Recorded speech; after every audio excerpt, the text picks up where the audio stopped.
Well, go on then. It's your move. Or, wait, are you too scared to take your turn? I would be too. After all, I've been playing video game board games. And I've been thinking, for every great game designed to get us closer to 3D wizard chess, there's at least 3 other games that seem to take a step backwards. So, that raises my question. What happened to board game video games? So, let's get going. But first, you're gonna have to take your turn. Seriously, if you don't go, I'm gonna mark you down as forfeiting. I may think Monopoly is an unfun board game, but it does serve as a good first topic because I think it's a great example of what I mean. I am a vocal critic of Monopoly. I don't like it, and I refuse to play it. However, almost all my complaints go away in the video game version of it because of one thing. These versions make you play by the official rules.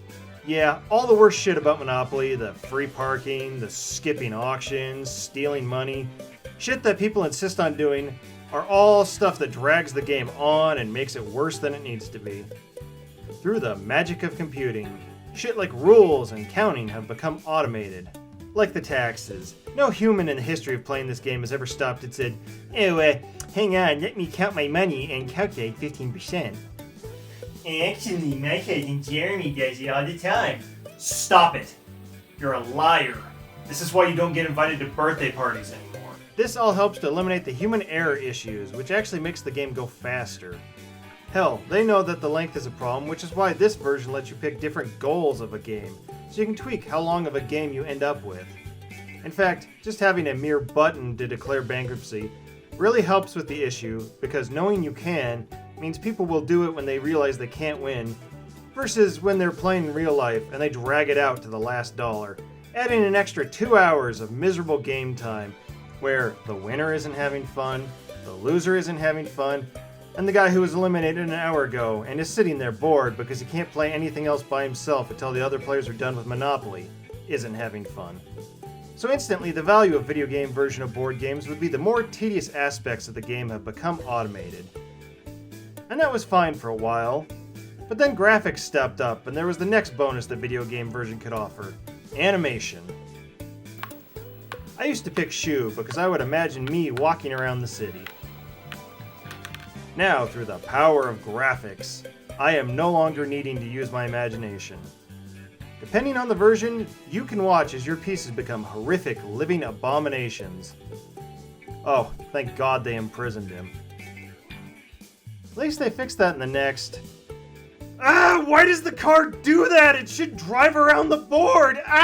God, look at how much better it is on the Windows 98 version of the game. Look at how fast this car moves around the board. In fact, many of the animations in the 98 version just add charm. From the jumpy pieces to their different animations, to the animations on the chance cards themselves. The details of the dice hitting the pieces is a nice touch though in later games. And I appreciate that you can skip some of the animations. Some of the games I'll mention later don't let you skip the repetitive animations you do over and over in a board game, and it makes me want to bash my brains out. Being digital, the board itself even gets a new life to it. You can see properties grow and expand and theming that indicates different parts of town.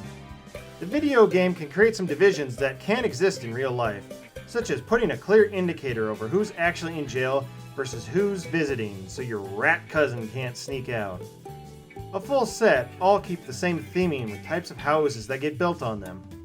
At a glance, you can see the value of a space and the tiles around it by how likely you are to get mugged there. At least in newer versions. Some of the older ones lack some of that same visual clarity. In the DOS version, you have to open Windows and turn on settings to see who owns what. The Windows 98 version does not clearly show you how much money is being transferred. It's just a readout on the side.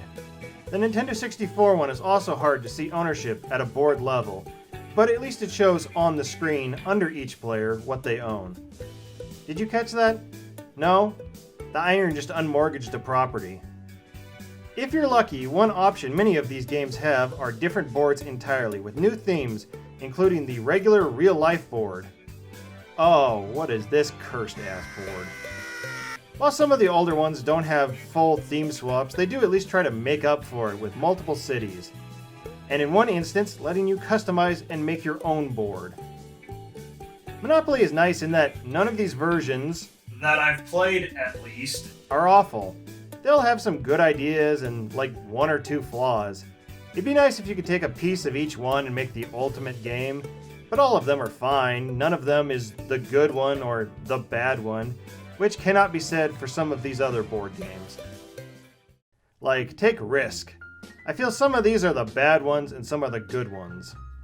Or at least the versions I want to play and the ones I don't. Which, whatever. It's just easier to call those ones bad. And you know what they say, anything I don't like is bad. Overall, most of the Risk games are serviceable. Like, they do the bare minimum and function. Take PC Risk, for example.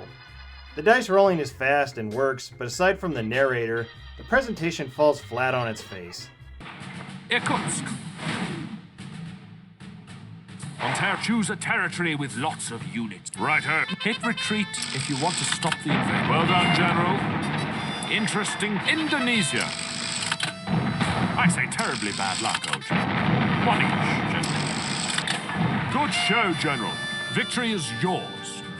It's just so static and boring. Which, sure, it's a budget game, but it's also from 2007, the same year as Halo 3 and Portal. I'm just saying, any slight extra effort in graphics would have been nice. Which is why it's frustrating that it's outclassed by an older version of Risk for the PC. Risk 2 is from the year 2000, so I guess that makes the 2007 one a prequel? This game has extra bits that a good adaptation should have. It's got extra modes where you need to get capitals or specific missions. Then you even have these little bits of islands that you could turn on and off. Mixing and matching with these change how you play the board and adds replayability. It also adds something I've always liked, getting to see actual soldiers on the map in locations you're fighting for. Part of the fun in playing real Risk is having all your little guys stand in one spot and feeling like a powerful warlord as they overrun your friends. And too many of these games just reduce that to the visual of numbers fighting numbers. At least here you can actually see your troops as they fight for you.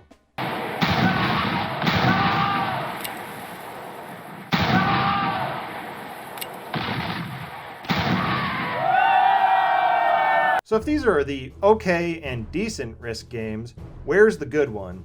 Well, may I present to you Risk Factions.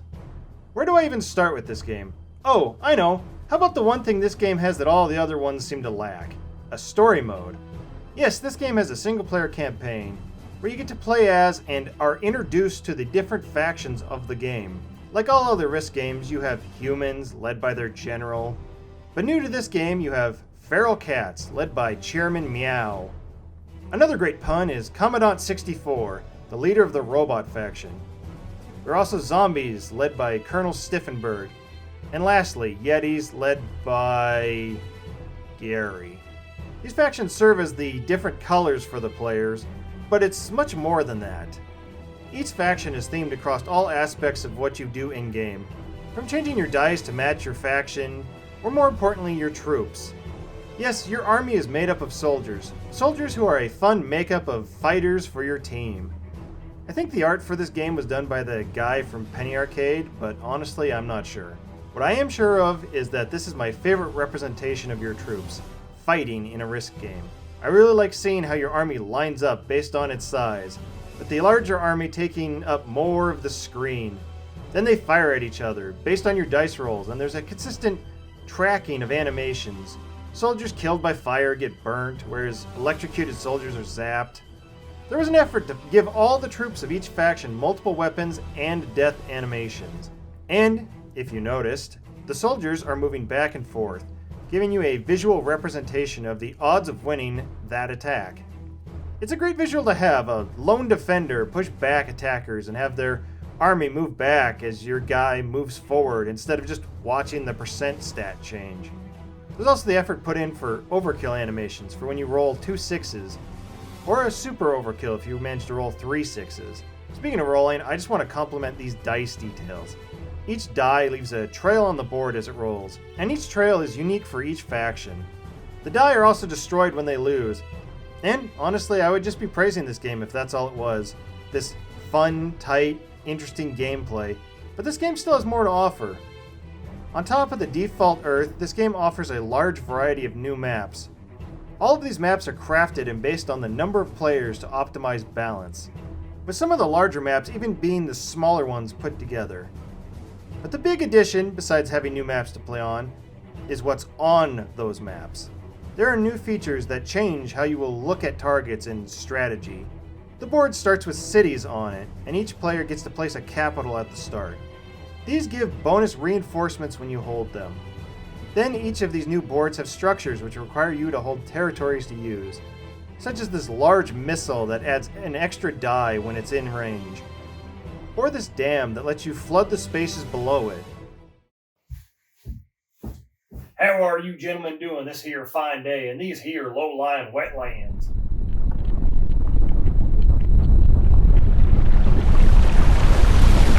How about crypts that let you freeze a territory, excluding it from combat that turn? Or the temple, which has the powerful bonus of converting an entire stack to your side. There are also minor features like mines and airstrips. These new structures add new objectives to how you plan your attack and tactics on the board, changing your objectives. Which, that's the other new addition, objectives. At the start of the game, it randomly assigns some objectives. Completing these gives you some bonus, such as the ability to place an airport, or an extra attack or defense die, or extra movement during the reinforcement phase. All in all, from the fun factions, the new maps, the new objectives, this is the version of Risk that I find the most fun and with the most replayability. This is now where I would recommend that you go buy Risk Factions. But I can't, because you can't. That's right. As a victim of being a digital game in this digital age, this game is no longer being sold on any platform. Taken down from Xbox Live in 2014 and Steam in 2020. Thanks, EA. Really making sure you hold down that shittiest publisher tile, huh? Well, that's all fine to talk about old Risk games, but what about the new ones? You know, the ones you can still currently buy. Here is Risk on the Switch. To represent our modern age, they have ditched the muskets and gone for the modern warfare vibe. Truly, Call of Duty has infected every aspect of gaming. Gone is the old board, and instead you now have this hollow map that you play on. To be honest, I do not like looking at this thing. Something about its holographic nature just upsets my eyes. The units are okay though. I mean, they actually line up on the map and shoot at each other, which is good. And with varying animations, which is also good. Sometimes there is even unique animations mid-game. This version mechanically plays fine, just like other ones. It's missing some of the complexity in options and tragically is limited to one board. Also, any customization has been left to die on the cutting room floor. Your other modern day counterpart is Risk Global Offense, shortened to Risk. Go fuck yourself! At first glance, this game looks alright. I mean, it's clearly very expressive. It has its own personality and flair that you can see from the combat, where the generals look good and emotive.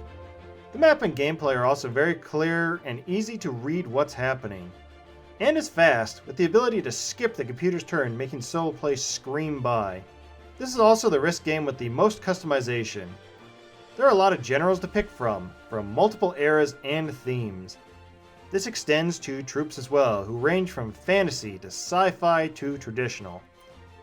And there is more dice styles to pick from than a downtown game shop. This is also the version with the most amount of maps available. Not only do you get boring old Earth, but tons of smaller areas on it, like Brazil, or the Roman Empire, or specific cities, or an inverted Earth, or fantasy maps of fantasy realms, or even wild space maps. Aside from new theming, this is a huge welcome addition because it allows for new gameplay with new strategies that are different from turtling in Australia. This game also has an interesting number of options that you can tweak and play around with to change how the game is played. Overall, it seems like this is a good version. Why does it sound like there's a big butt coming? Sorry, that's my fat ass. I'm sure you noticed on all those screens the currency icons on all the cool cosmetics. Yep, that's right, this game is a modern day live service game. That means playing it is free, but everything else is not. All those cool generals, and if you're not paying for them, you get to pick from these two. All these cool maps, and you're limited to the basic board and whatever two are free that week. Log in daily and get your free premium gems. In 300 days, you can afford 1 die. Not only that, but playing by yourself costs gold.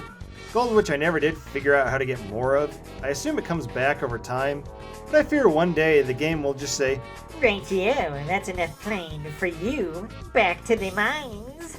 You know, unless you're willing to pay to play, which on paper is probably fine, but something about seeing the game asking for $80 to play Risk just leaves me with a bad taste in my mouth.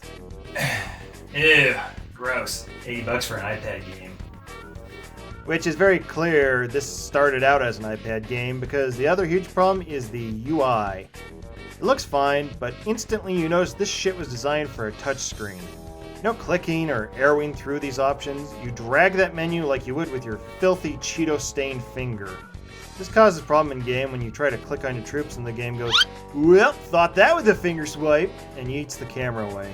I hate to be critical, but would it really have been that hard to just adjust the interface for a mouse and keyboard when they brought this over to PC? So, I can hear you saying, hang on, these games aren't really that awful. Flawed, sure, but what makes them bad Risk games? Well, first off, you don't need to shout it. I'm sitting right here. You can talk to me normally. Second off, please, will you let me just finish my thought before you interrupt me? And third off, this isn't funny anymore. Will you take your damn turn? I got somewhere I need to be. I have an envelope I need to deliver at 3, or they're going to start sending me your fingers in the mail again. A good Risk game would ideally take all the customization and options of Risk Go and incorporate it in a way like Risk Factions. All these maps is a good start, but the ability to add all these smaller objectives like mines and dams would really enhance the overall package. And how great would it have been if all the different figures you could select in Go would actually represent a living and animated army like in Risk Factions. But they don't, and they never will. The best version of Risk you legally cannot purchase anymore, and so you are left with two modern options. The base vanilla version where you might as well just be playing the real board game, and the version designed to nickel and dime the iPad kids. And in my mind, neither of those options is good, so by default that means they are the bad Risk games. After all that talking about Risk, I bet you're thinking, Christ, I wish this guy would get a life. I think the game of life is overall just a bad board game. My main complaint is that there is little to no interaction between the players. There's almost no ability to plan or strategize. The best part was getting to touch the little plastic buildings. It's literally a spin the spinner, see where you land kind of game. Huh. Just like real life. Anyway, ideally with the source game this boring, naturally adapting this game to a video game should improve it, right? Well, let's start with a bog standard normal version of the game. The family game night version is that standard affair. Your little guy drives around in his car, collecting life tokens and putting plastic peg children in the back seat. There are some animations to enhance the game, I suppose. Fun fact though, this game was seemingly designed with the Xbox 360 avatars in mind, and the animations seem to reflect that. But I'm on the PlayStation 3, so you get to enjoy this freak instead. That's the face of a man who knows what part of the human anatomy is his favorite. This version is also the only one that I played that seemingly had mini games in it to spice it up. Things like job searching and house buying and legal arbitration all have a game to decide what happens instead of just picking cards. And one game even has you invite Mr. Potato Head to your wedding reception. Shame he had to get drunk and make an ass of himself by hitting on the DJ. You can play the game normal, or in a version that doesn't use money, and speed is your currency.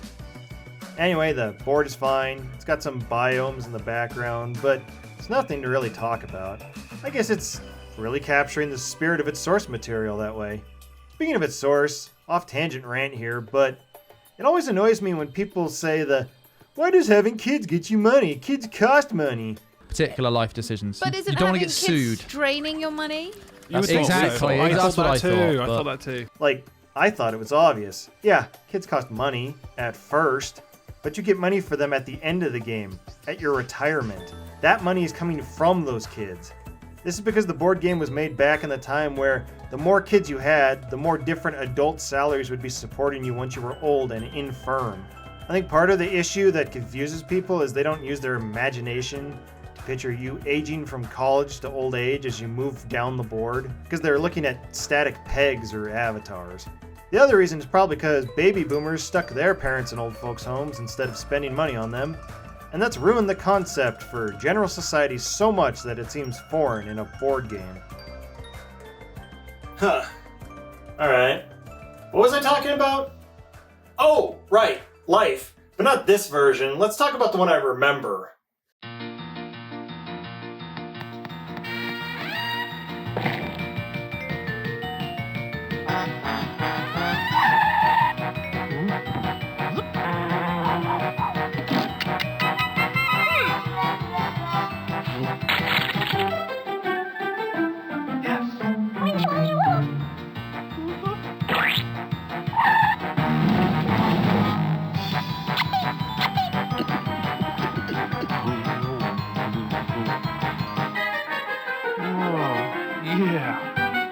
That's more like it. If the last version didn't have any personality to it, then the PS1 and Windows 98 version might be tipping it too far the other way.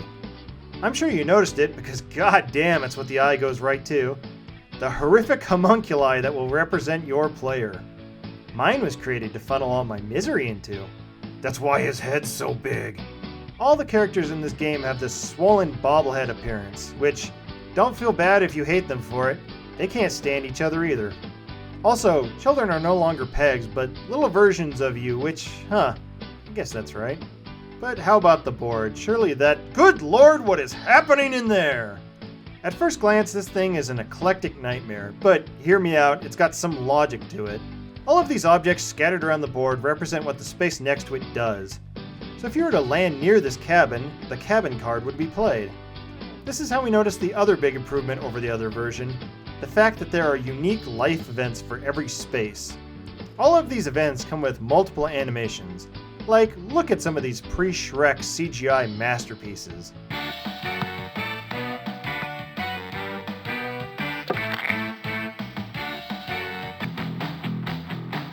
Whoa. Whoa. What? What?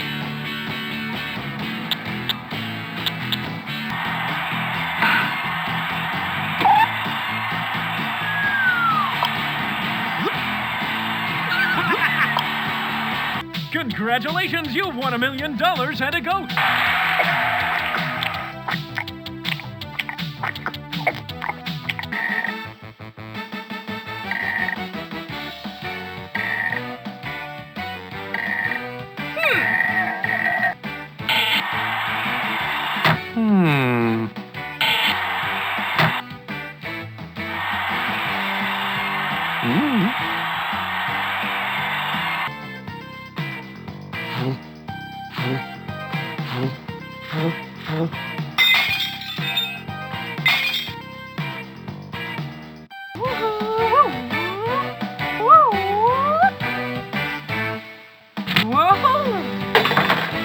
The movement has you driving around in first person, Terminator style, from square to square to get these. And if there isn't an animation, then instead you get the equivalent of a boomer newspaper comic that pops up. Some of these are alright, and some, well, don't make any sense. But what makes sense is that these cards keep to their theme. See, in this version, the devs got that the game was supposed to represent a journey through life. That's why you start the game in the 50s, and as you progress, you hit these barriers that send you into the next decade, from the 60s all the way up to the 2000s. And when you do meet one of these barriers, the music changes, with multiple tracks from each decade.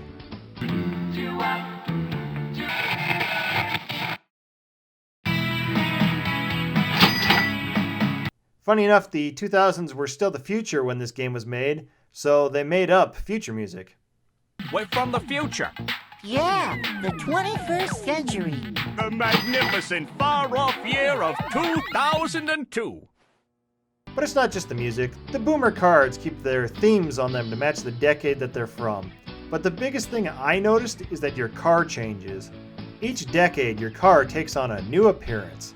With a hover car for the 2000s. You can also see this when it's your turn to move by the changing hood ornaments. So yeah, this game is quirky, but I like it because I think it does the best job of elevating the physical board game by giving you a visual representation of life progressing with its little details and life events. Details like seething when it's not your turn, or this little weird guy that I keep seeing crawl out of this manhole on the board. I have no idea who he is or what he's up to or what's going on with it, but I kept noticing it from time to time. Alright, well, what about a modern version? You know, one that you can actually buy today? Well, I'd like to say goodbye to the personality of the past and welcome you to your modern, sterile future. I mean, hell, even the players are back to being represented by pegs. This is the 2015 version of The Game of Life. There's nothing overtly wrong with it, but it's just so bland when you compare it to the other versions. Gone are the interesting card events, and instead you get these cards that seemingly want you to do shit in real life, like jumping, or naming your favorite porn site, or badly singing. Say it ain't so. I will give the game credit when it earns it. The vehicle changes over time. You start with a scooter, upgrade to a car, and if you have kids, you change to a minivan. Also, your peg wears a hat to indicate their job as they move around the board. This is also the first version where your peg can get gay married.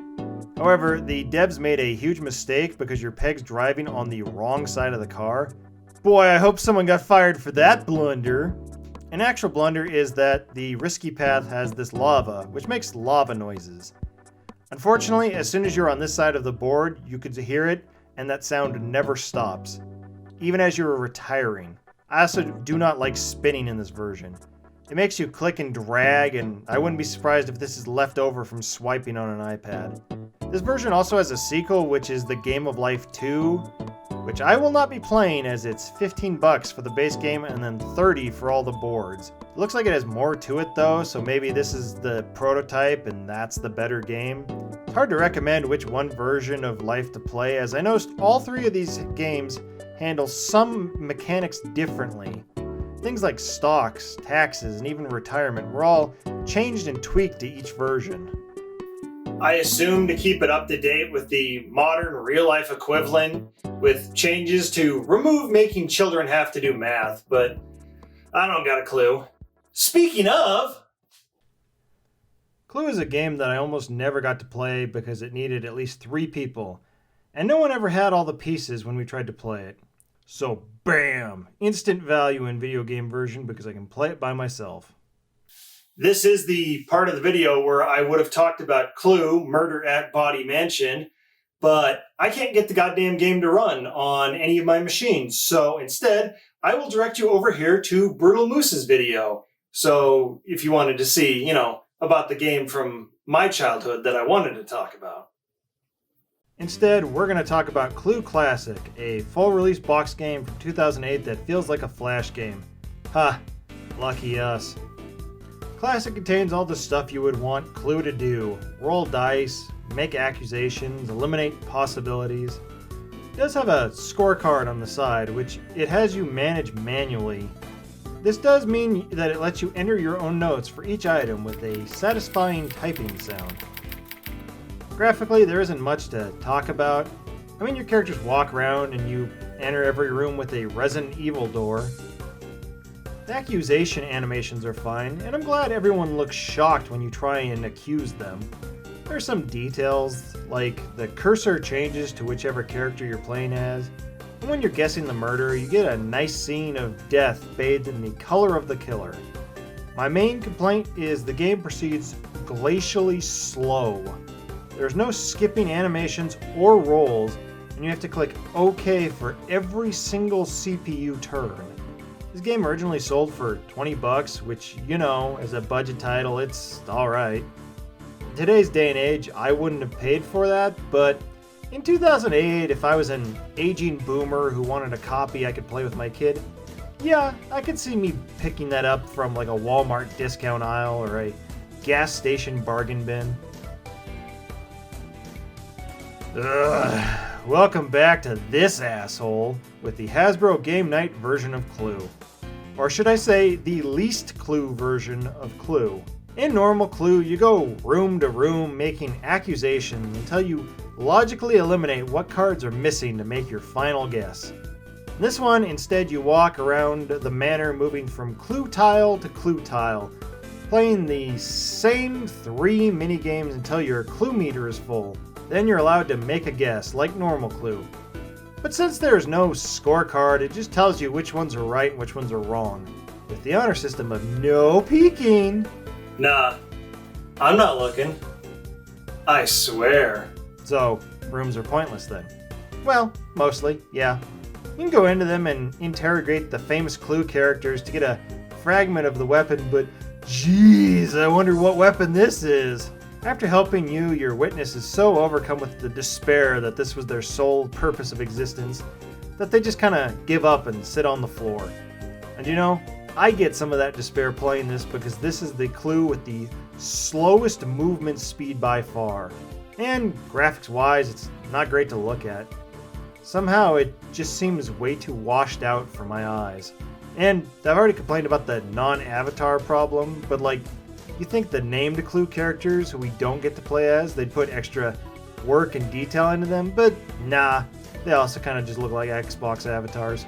I like the pop-up effect that each room has when entering it, but, you know, you don't want that to be the only thing that's okay. Whatever, let's get the hell out of this mansion.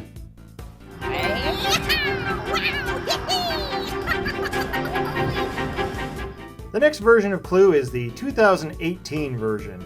Coming off of the other one, I just want to say, oh thank God it's actual Clue, with an actual scorecard to keep track of. And you know what? This is the good version of Clue because it's quick and it's snappy and it's pretty clear visually. All of the art style seems to come from the real-life version of Clue that was being sold in stores at that time. They decided to keep that same board game attitude by having you be represented by a plastic token moving around the board this time. I prefer walking figures, but I'll take it. This version also has a whole bunch of extra boards to it. Yes, from mansions to haunted castles to the Wild West to boats, there's a fair amount of variety here. And each new board comes with new players to play as. So there's all sorts of fun costumes and reimagining of our color-themed characters to pick from, including some Sherlock Holmes-themed ones. In fact, you can keep your game themed so all players match the board you're on, or you can mix and match them, with the only requirement that there only be one of each color per match. So, you cannot have an entire game of members of the Plum multiverse. The new boards also mean new weapons, which match the map that they're on. And you get to see them in these accusatory animations, some of which reveal who among you is actually a furry. If I had a complaint about this version, it's that all the boards are missing the hallways of the normal game. All the rooms are just jammed together without the gaps in between. I know that people hated having a turn where you didn't get to do anything other than move, but it made the board feel bigger. This game really does kind of make it so it feels like each board is just a reskin. Like if they all had different hallways and different shapes, it would have really made each one feel more distinct. Oh, I guess my other complaint is that these extra boards are not in the base game. You do have to pay for them, but they aren't nickel and dimed out for each individual piece like Risk Go. They're just one payment for everything, which sucks, but it's not as bad. The last version of Clue is 2023's upgrade of the previous one. It's mostly the same game, but the 2D art is now replaced with 3D models instead. These can be seen at their most effective when you are making your accusations. Also, the gaps between the rooms are back. As are the plastic figures instead of walking around, which is lame. There is an effort to have hidden passages actually be hidden again, so I guess it balances out. New this time are 2 other modes. There's a version where you have to have a key to ask direct questions. As you enter a room, it only tells you who could have one of the cards you are proposing. So you need to do some deduction to reduce the odds that you end up wasting a question. When you use one of your keys, the player then tells you a yes or no if they have the one single card you're asking about. Then they get that key. It creates a resource pool of questioning that mixes up how you do deductions and come about your logic and assumptions. The other new mode adds in these cards that aim to speed up the game when they're drawn. All of these game modes then also have these objectives which you complete to unlock clue lore and custom dice and scorecards. Also new to this one, again, is new boards and characters like members of the Black Adder show. But these all cost separate purchases, and I've wasted enough time on Clue as it is so far. And I really do not care for stuff like $5 for the limited time Halloween set. So, the conclusion I've come to, well, the only thing you really need to have a fun Clue game is to have the actual game there, but with some fun themes and animations. So, unfortunately, I guess I have to recommend the 2018 version as the closest one for that. Whatever, let's talk about a game you own. Uno. You have Uno, it came with your Xbox! Now, since there are only two versions of Uno, and frankly it's a simple game, how can one be the bad version of Uno? Allow me to present, side by side, how long it takes to go from launch into an actual game of Uno.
That alone is why the current Ubisoft version is the worst version of Uno.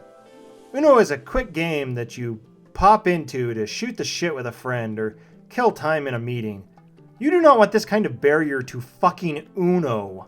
In fact, I have never successfully gotten a friend to even play the Ubisoft version of Uno because the barrier that requires you to install Uplay removes most of them, and then the second barrier of signing into your Ubisoft account after it eliminates the last guy.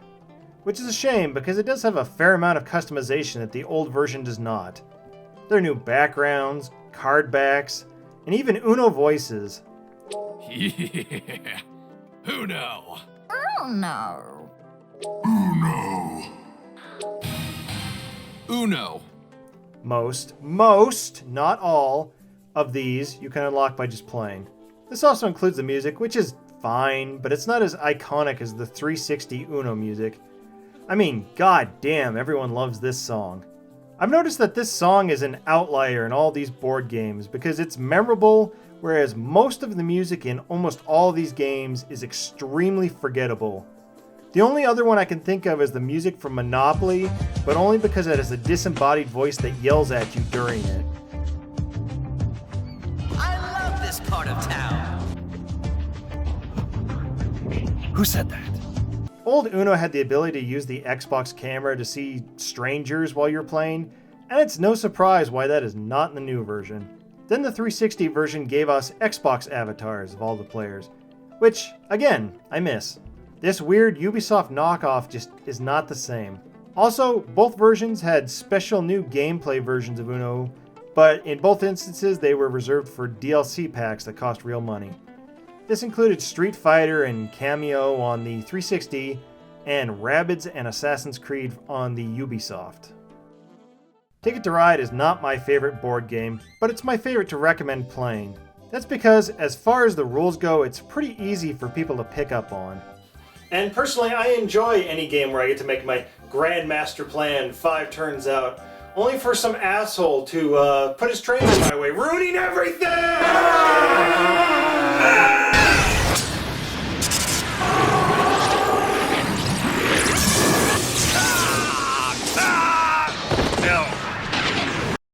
No, see, the fact that I'm passionate about it is a good thing. There are 2 versions of Video Ticket to Ride. One is from 2012 that you're not allowed to buy anymore, and the other is the 2023 one. I'm sure you can see where this is going again. The old version has this nice, old-timey, turn-of-the-century train theme that is pretty unified in the music, the sounds, the UI, and even the game feeling. This allows for clear, clean maps where at a glance you know what's going on. You instantly can tell what colors are where my tickets go to, how many trains everyone has left, how many tickets everyone has. It also plays pretty quick, which is a huge plus that makes this great for when you have a spare 8 minutes to just whip through a game. And as time went on, all the real-life boards were adapted to this game. The downside is then they all cost extra money. Each of these new boards comes with new gimmicks, and being digital is great for keeping track of said gimmicks, particularly the track lane of the French board, or the technology unlocking of the British board. These are things that I imagine are slightly complicated to manage by hand in the real version. The worst being the nightmare of stock ownership on the Pennsylvania board. This is one of those that I am perfectly fine letting the video game automate. I would complain about how the UI is iPad in nature since it was an iPad game at one point, but they fixed it so it plays fine on the PC. So instead, I will complain about how the servers are gone for this version and you can't even play it against your friends anymore. No, if you want to do that, you'll both have to buy the new version, made by the same guys making the new Clue games. Right off, I do not care for this UI. It looks all smooth and something like out of an office, not a train. I want my train game to feel trainy. Compare the scoring screen from the old one and the boring corporate new scoring screen. My next complaint is how less readability this game has, like the colors, which I get are adjusted for the colorblind, but it just makes them less informative at a glance. Also changes the ticket markers. In the old one, when you hovered over your tickets, it would show you them on the board. This let me quickly see which ones I would attempt and which ones I would be ignoring. That is gone now, so now you need to select each ticket, then deselect the ones I don't want to do. Also, I don't like that the marker is different for each ticket. The boards are also different in that the default view is no longer the whole board. Now you can zoom and move around, which, like medium rare chicken, in theory, I guess, is fine. But there's just so much dead space on these for some weird reason. And sometimes I have issues actually playing my trains, forcing me to zoom in to play them. New this time is customizing your avatar and your trains. I suppose this adds more value to having to buy each board again, but it's really annoying that twice now I've been sold the same board. 3 times if you count I own the real version. I guess that's my main issue, is they could have just kept updating the old version with new real boards. There was no real need to make this game again when functionally they're so similar. So, what was my point? I guess my point was that I feel like the video game version of board games should act like some kind of enhanced version of the game. That being in a new medium introduces and adds new things to it. They can add flavor and customization not possible with the base game. They can also give you assistance and prevent error like in a real game. I would love for a version of Betrayal at the House on the Hill, where I don't have to spend the first 20 minutes of it explaining to everyone how to play Betrayal at House on the Hill. And for a while there, they were doing that. It seems like each game has at least one version that feels like there was a passion behind it. Then corporate mindsets took over. It was no longer game devs who have an idea to make their own version of Risk, but instead the Mattel Corporation would like to license their IPs to make money off microtransactions. Please remove any and all art, and in its place, please put profits. Or at least that's the impression I've gotten. I've only talked about the versions of the games I used to play and am familiar with. Who knows, maybe there's an ultimate super version of Risk that I never knew or heard of that's still out there. Hell, I took so long working on this video that an entirely new Monopoly was released. Is that a good version? Who knows, but because of the trend I noticed, I get the feeling no. Funny how it seems chess video games are immune to this problem. Probably because there's no copyright issues with chess. If Hasbro wants you to play a shitty, unpolished, monetized Risk, you're forced to play that one version of Risk as they delist and abandon all other versions.